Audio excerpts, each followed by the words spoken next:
Shalom. Ya, pesan Tuhan ada tentang keputusan Tuhanlah yang terbaik.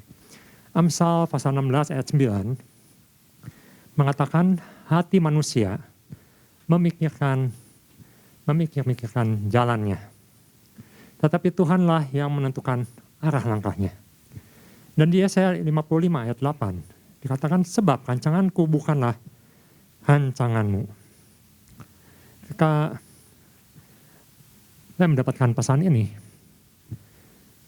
yang pertama yang saya dapatkan adalah bahwa keputusan Tuhan itu yang terbaik.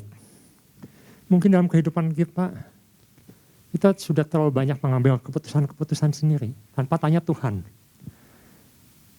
Tanpa melihat kebenaran firman Tuhan. Sehingga kita banyak mengalami kebuntuan, banyak tabrakan dalam kehidupan kita. Sama mungkin seperti kita waktu akan mengambil arah di jalan tol. Apa yang terjadi ketika ada persimpangan dan kita salah ambil arah itu. Kita memutuskan salah ambil arah. Maka kita harus mengalami perjalanan panjang untuk berputar arah. Seperti itulah kehidupan apa yang kita alami. Karena itu Tuhan memberikan pada kita supaya kita lebih berhati-hati. Supaya kita lebih banyak bertanya dengan Tuhan. Untuk setiap langkah yang harus kita ambil. Ada hal-hal yang besar di dalam kehidupan ini yang sukar ketika kita salah mengambil langkah. Kemarin di Selgroup juga sempat ditanyakan, ada hal yang besar yang mungkin kita harus mengalami jalan yang panjang untuk kembali ke titik yang benar. Saya renungkan betul soal pernikahan. Kalau kita salah ambil, maka itu akan membuat jalan yang panjang untuk kembali ke titik yang benar. Nama baik, Amsal mengatakan di Amsal 22 ayat 1, nama baik, ketika nama baik itu hilang, rusak, maka itu merupakan satu perjalanan yang sangat panjang untuk memulihkan nama. Jadi ini suatu hal yang kelihatannya kecil, mengambil keputusan, tetapi dampaknya besar. Karena satu langkah mengambil keputusan, ketika keputusan itu diambil, kita mengambil satu langkah, maka ribuan langkah berikutnya itu adalah akan semakin jauh dari apa yang Tuhan rancangkan. Sehingga kita harus benar-benar hati-hati dalam mengambil suatu keputusan ini. Sama seperti ada suatu ilustrasi di TikTok misalnya ya. Ketika di situ dihadapkan ada dua orang sales mobil mewah.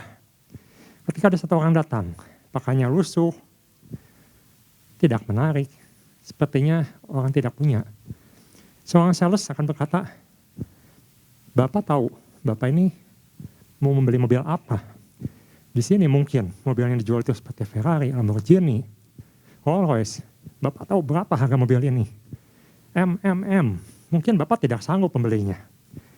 Tetapi ada sales lain yang dengan begitu baik hati melayani Bapak ini. Dan Bapak ini katakan, saya ini punya uangnya dan saya ini mau beli mobil di sini. Kadang-kadang kita banyak tertipu dengan apa yang kita lihat, apa yang kita nilai. Nah pagi hari ini, saya akan mengajak kita sama-sama renungkan. Bagaimana kita bisa mendapatkan bagian yang terbaik dari Tuhan. Seperti kalau dalam Markus pasal 15 ayat 21, di situ catat ada orang yang namanya Rufus. Siapa Rufus ini? Kalau ibu bapak baca, mungkin banyak komentar yang mengatakan, dia adalah anak seorang yang bernama Alexander. Simon Kirene. Siapa Simon Kirene? Simon Kirene ini adalah orang yang dipaksa meminggul atau memakul salib Yesus ketika Yesus sudah tidak kuat lagi memikul salibnya. Mungkin waktu itu Simon Kirene datang ke Yerusalem untuk beribadah. Bukan tujuannya untuk mengangkat salib. Dia hendak beribadah. Mungkin dia bawa anaknya saat itu. Suatu tujuan yang keluar dari tujuan dia semula. Bukan keputusan dia untuk mengangkat salib. Tetapi kita lihat hasilnya. Keluarganya diselamatkan. Anaknya yang namanya Rufus menjadi anak Tuhan. Itu mungkin di luar apa yang dia rancangkan sebelumnya. Tuhan punya rancangan yang jauh yang lebih baik. Mari kita lihat. Di Ibrani pasal 4 ayat 7. Yang pertama, kita jangan keraskan hati. Jangan keraskan hati. Ibrani pasal 4 ayat 7. Situ katakan, sebab itu ia menetapkan pada suatu hari, yaitu hari ini, ketika ia setelah sekian lama berfirman dengan perantaraan Daud, seperti katakannya di atas, pada hari ini, jika kamu mendengar suaranya, jangan keraskan hatimu. Di sini katakan, pada hari ini, jika kamu mendengar suaranya, suara Tuhan, jangan keraskan hatimu. Mengenai hati, ini suatu hal yang sulit dikendalikan. Nanti kita akan lihat. Kita banyak mengambil keputusannya sebenarnya kita sudah tahu itu salah. Kita lihat di Bilangan pasal 11. Saya akan bacakan Bilangan pasal 11 ayat 4b sampai 7. Di situ kita bisa melihat bagaimana manusia itu punya satu respon yang salah di hadapan Tuhan. Dengan cara apa? Mengeraskan hati. Menganggap pemikiran saya lebih baik, keputusan saya lebih baik, pengalaman saya lebih baik. Mari kita lihat pasal 11 ayat 4 sampai 7. Di situ katakan yang ayat B-nya, mereka itu berkata, siapakah yang akan memberi kita makan daging? Ayat kelima, kita teringat kepada ikan yang kita makan di Mesir dengan tidak bayar apa-apa, kepada mentimun dan semangka, bawang prei, bawang merah, bawang putih. Apa yang dikatakan di sini? Banyak kita menyangkutkan dengan masa lalu kita. Kenikmatan masa lalu.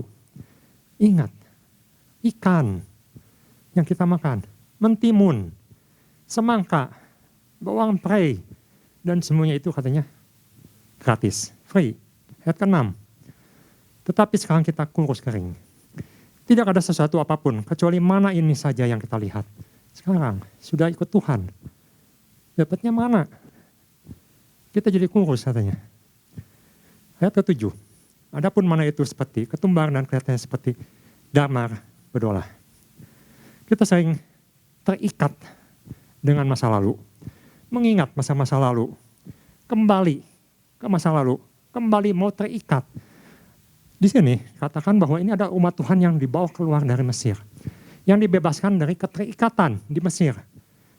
Kalau kita secara rohani boleh katakan yang diikat oleh dosa-dosa.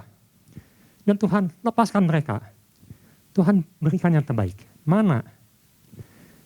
Dalam sejarah catatan Alkitab, selama mereka makan mana 40 tahun, tidak pernah dikatakan mereka kelaparan, tidak pernah dikatakan mereka jadi kerdil, tidak pernah dikatakan mereka jadi sakit-sakitan. Bahkan dikatakan mana itu adalah makanan malaikat, makanan surgawi. Tetapi apa yang menjadi respon ketika seorang mengeraskan hatinya? Lebih suka mengingat yang masa lalu. Walaupun jadi budak, walaupun terikat oleh dosa, lebih suka mentimun, lebih suka semangka, lebih suka bawang prei. Dan mereka anggap itu adalah satu yang nyaman, satu yang enak. Kita banyak terikat dengan hal-hal yang kita anggap dulu lebih baik, dulu lebih enak. Mengapa Tuhan sedang kasih mana yang rasanya mungkin seperti sedikit tawar, sedikit manis, tidak seperti dulu. Apa yang saya dapatkan dari perenungan ini? Sebenarnya kita harus melepaskan ikatan-ikatan itu.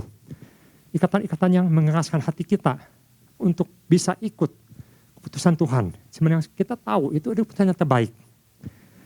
Mungkin dalam dunia musik ada lagu yang sangat terkenal namanya I Want to Break Free. Saya ingin hidup bebas.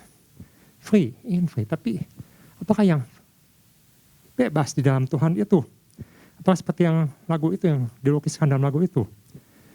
Apakah kita ingin bebas, lepas dari Tuhan dan bebas mengambil keputusan sendiri, sekehendak hati kita? Dan itu kita katakan kita bebas. Seperti orang Israel ini. Memang mengatakan, saya lebih suka yang dulu. Walaupun terikat, walaupun jadi budak. Tapi saya lebih suka di situ. Atau kita ingin kebebasannya sesungguhnya. Kalau kita perhatikan dalam kehidupan kita mengiringi Tuhan, apakah kita sudah bebas sekarang ini? Betul, kita sudah bebas. Tuhan bebaskan dari Mesir, Tuhan bebaskan dari dosa. Dosa yang mengikat, yang membuat kita tidak bisa mengambil keputusan yang benar. Tetapi, perlu diingat bahwa kita ini adalah hamba. Tuhan katakan dulu kamu menjadi hamba Mesir, hamba iblis, hamba yang jahat, hamba Tuhan yang jahat. Tetapi kita sekarang adalah hamba, kita masih hamba. Tapi bedanya kita adalah sekarang menjadi hamba Tuhan. Hamba Tuhan yang baik, Tuhan yang peduli, Tuhan yang mengarahkan jalan kita, Tuhan yang memberikan terbaik untuk kita. Tapi kita masih tetap hamba. Dalam kebebasan yang Tuhan berikan pada kita mengambil suatu keputusan, tetapi Tuhan selalu arahkan yang terbaik. Saya mengingat di sini ada satu orang, seorang budak, hidup dalam perbudakan.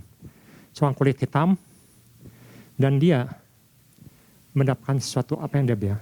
Dia mendapatkan satu kebebasan dan Tuhan berikan yang terbaik dalam hidupnya. Orang ini namanya George Washington Carver. George Washington Carver. Dia hidup di sekitar tahun lahir di 1864. Di situ kalau mungkin mendekati masa-masa masih masa perbudakan, tetapi di situ sudah mulai ada peralihan di mana orang kulit hitam mulai dibebaskan oleh Abraham Lincoln.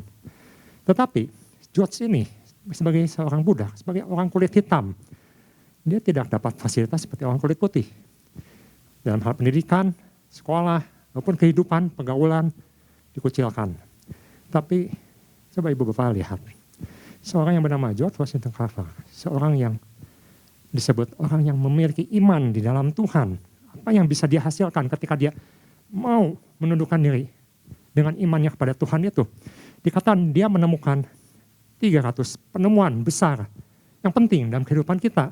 Ini baru salah satu. 300 produk dari kacang yang bisa dibikin dalam kehidupan kita yang kita pakai sampai saat ini. Seperti kosmetik, sabun, tinta, lem, bahkan katakan tepung, plastik. Penemuan-penemuan yang bisa ditemukan oleh seseorang yang mungkin saat itu dikatakan tidak punya harapan. Sebagai budak, sebagai orang kulit hitam, yang pendidikannya mungkin terbelakang, jauh dari teman-teman yang kulit putih. Tetapi dia katakan ada satu perkataan yang dia tunjukkan, bahwa dia suka alam. Dia memperhatikan alam, dan dia punya iman pada Tuhan, yang membuat dia bisa mengambil keputusan-keputusan yang hebat. Dan penemuan-penemuannya, dia katakan begini, ini saya terjemahkan bebas. Sebenarnya kita tidak perlu kaget atau tidak perlu heran pada apa yang Tuhan bisa lakukan dalam hidup kita. Ketika seseorang mau, baik dia laki-laki, baik dia perempuan, mau, di sini ada kata mau mengikuti kemana Tuhan memimpin untuk kita bisa melakukan sesuatu yang berbeda. Kurang lebih begitu. Jadi dia punya iman pada Tuhan, walaupun dia adalah seorang budak, seorang yang tidak berpengharapan. Saat itu ketika dia menyampaikan mimpinya, maka orang-orang akan mengatakan, kamu tahu siapa kamu? Kamu ini orang kulit hitam. Kamu ini budak. Tidak mungkin kamu mencapai mimpimu. Tapi dia buktikan, dia adalah dicatat sebagai seorang saintis, diakui di dunia, seorang guru, seorang dosen. Mengapa? Dia katakan, karena aku punya iman. Aku punya iman pada Tuhan dan aku percaya setiap orang yang mau dipimpin Tuhan, maka tidak ada yang mustahil. Apa yang bisa Tuhan lakukan dalam hidup kita. Jadi bagian pertama, bagaimana kita bisa mengambil keputusan yang sesuai dengan apa yang sebenarnya Tuhan inginkan. Sangat berhubungan dengan iman, sangat berhubungan dengan hati. Ketika Tuhan katakan, pada hari ini, jika kamu mendengar suaranya, dengar suara Tuhan, jangan keraskan hatimu. Jangan keraskan hati kita. Jangan keraskan hati saya. Kata, ketika saya mengeraskan hati saya banyak mengalami hal-hal yang sebenarnya menjauh dari Tuhan. Hal-hal yang sebenarnya Tuhan tidak ingin saya ada di situ. Dalam kehidupan saya sendiri, saya banyak mengambil keputusan yang begitu cepat. Mungkin ada sifat sedikit kolerik. Sehingga dalam mengambil satu keputusan, inginnya cepat dan saya anggap itu yang terbaik. Saya anggap keputusan saya ada terbaik. Tapi dalam pengalaman hidup, Tuhan balikan kembali. Tuhan balikan kembali. Dan tepat seperti apa yang Bapak Gembala katakan. Waktu hilang. Waktu habis. Hasil tidak lebih baik. Itu yang akan terjadi ketika seorang mengeraskan hatinya. Jadi yang pertama, jangan kerasan hati. Ingat, Tuhan bisa membawa sesuatu yang mustahil dalam kehidupan kita ketika kita mau mengikuti apa yang Dia pimpin. Yang kedua, kita harus memiliki penundukan diri. Seperti yang sudah dikatakan di Amsal pasal 3 ayat 6. Kita akan baca Amsal pasal 3 ayat 6. Akuilah Dia dalam segala lakumu, maka Ia akan meluruskan jalanmu. Dalam terjemahan lain dikatakan, akuilah Dia dalam segala hal, maka Ia akan memimpin. Dalam pemikiran kita, Dia akan tunjukkan jalan atau visi seperti yang kita dapatkan di tahun ini. Yang menunjukkan visi, apa yang harus kita tuju. Tetapi dikatakan, Tuhan akan memimpin atau mengarahkan langkah demi langkah. Jadi di Amsal pasal 16 ayat 9 dan Amsal 3 ayat 6 ada dua jalan. Sama-sama disebut jalan, tetapi satu jalan yang besar. Tetapi dalam mengikuti Tuhan, menuju jalan yang besar itu, yang kita belum lihat ujungnya, Tuhan pimpin kita langkah demi langkah. Jalan yang besar itu seperti derek dalam bahasa asingnya. Tapi langkah itu, atau langkah tempat jalan kecil yang kita harus tempuh itu namanya langkah. Firman Tuhan katakan, Tuhan itu seperti pelita bagi kakiku, terang bagi jalanku. Langkah demi langkah, itu yang harus kita lakukan, itu yang harus kita ambil, langkah demi langkah. Dalam terjemahan The Message dikatakan, listen to for God's voice. Dengar suara Tuhanmu, dengar apa yang Tuhan katakan.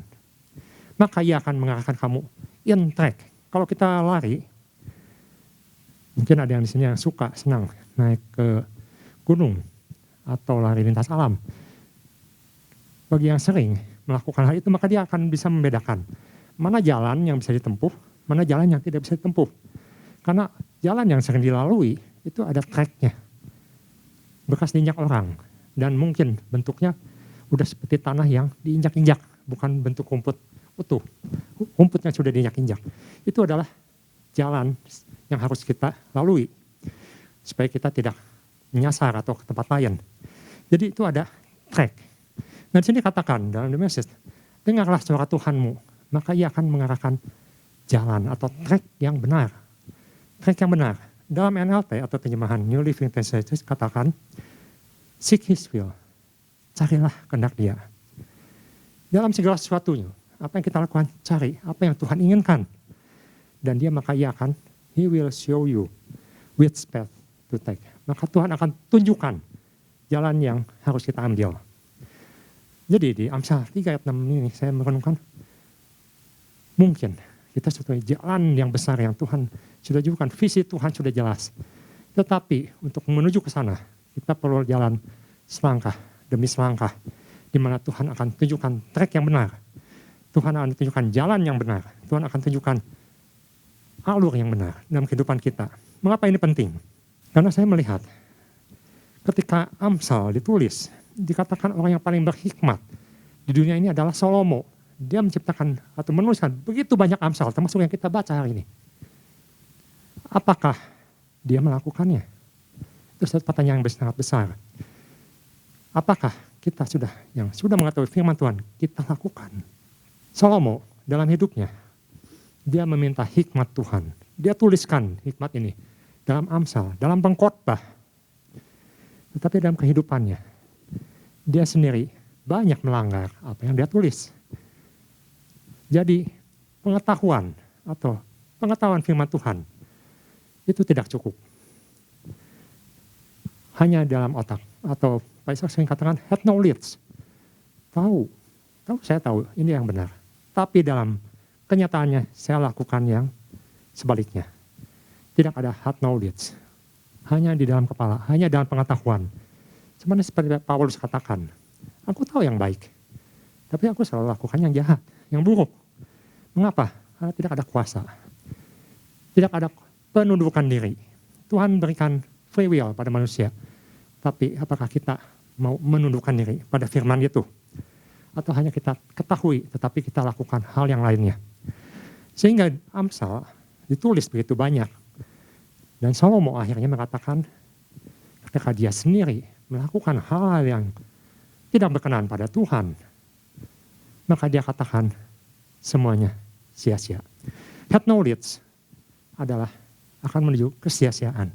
Tanpa menundukkan diri, tanpa hati yang mau menundukkan diri, maka Salomo katakan ternyata semuanya sia-sia. Mengapa dia katakan sia-sia? Bukankah itu semua dicari manusia? Kekayaan, ketenaran, kekuasaan, dia miliki semuanya. Tapi dia katakan di akhir hidupnya, ketika dia tidak mau menundukkan diri pada Tuhan, dia katakan apakah hasilnya? Semuanya sia-sia. Tidak ada hasilnya, semuanya nol. Itu yang terjadi. Dan dia tuangkan dalam kitab Pengkhotbah, semuanya sia-sia.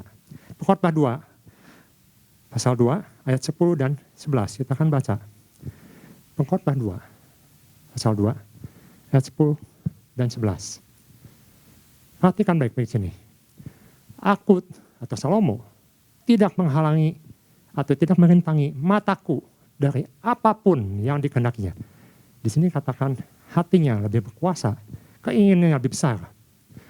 Dan aku tidak menahan hatiku dari sukacita apapun. Sebab hatiku bersukacita karena segala jerih payahku.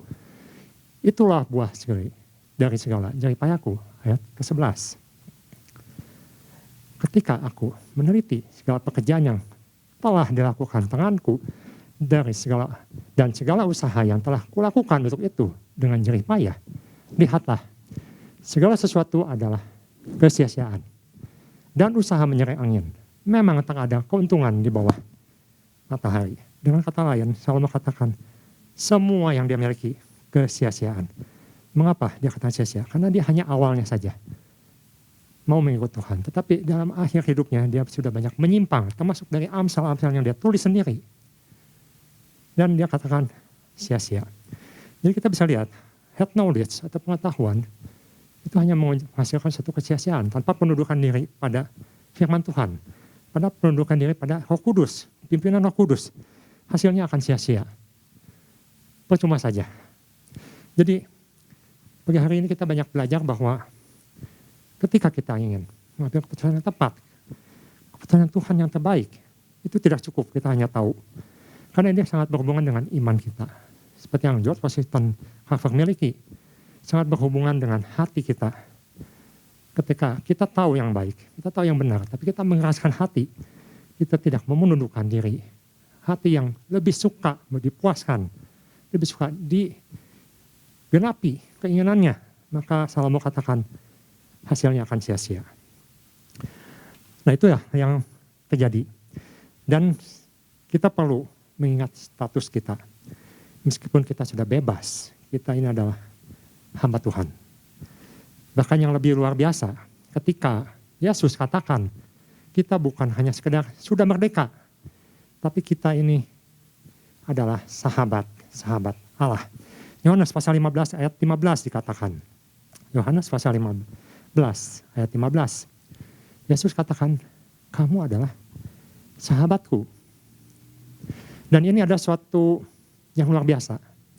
Ketika Allah menganggap seorang sahabatnya, maka ia akan memberitahukan apa yang ada dalam hatinya. Seperti Allah memberikan suatu pemberitahuan terlebih dahulu kepada Abraham. Yohanes pasal 15 ayat 15. Aku, Yesus, Tuhan, tidak menyebut kamu lagi, kita lagi, hamba. Sebab hamba tidak tahu apa yang diperbuat oleh tuannya. Tetapi aku menyebut kamu sahabat. Karena aku telah memberitahukan kepada kamu segala sesuatu yang telah kudengar dari Bapakku. Ini ada suatu status yang luar biasa untuk kita semua orang percaya. Karena saya mendapatkan bahwa apa yang pesan Tuhan katakan ini adalah konteksnya tentang orang percaya, bukan orang tidak percaya. Orang percaya yang masih mengeraskan hati. Orang percaya yang masih tidak memundurkan diri. Sehingga tidak mengambil keputusan-keputusan yang tepat. Dan di sini Tuhan katakan kamu adalah sahabatku. Seorang sahabat yang akan diberitahukan apa yang diinginkan oleh tuannya. Dan ini menjadi suatu sangat luar biasa untuk kita semua ketika kita mau mendengar, kita mau melakukan apa yang dikatakan oleh Roh Kudus. Dan di sini katakan, ketika seorang mau dituntun Roh Kudus, maka langkahnya akan menjadi jelas. Tracknya akan menjadi jelas. Jadi dua hal ini yang perlu kita renungkan. Apakah saya sudah tidak mengeraskan hati? Apakah saya sudah menundukkan diri kepada apa yang Tuhan inginkan? Atau saya masih lebih suka pada masa lalu saya, pada kenyamanan masa lalu saya? Atau saya lebih suka memuaskan hati saya?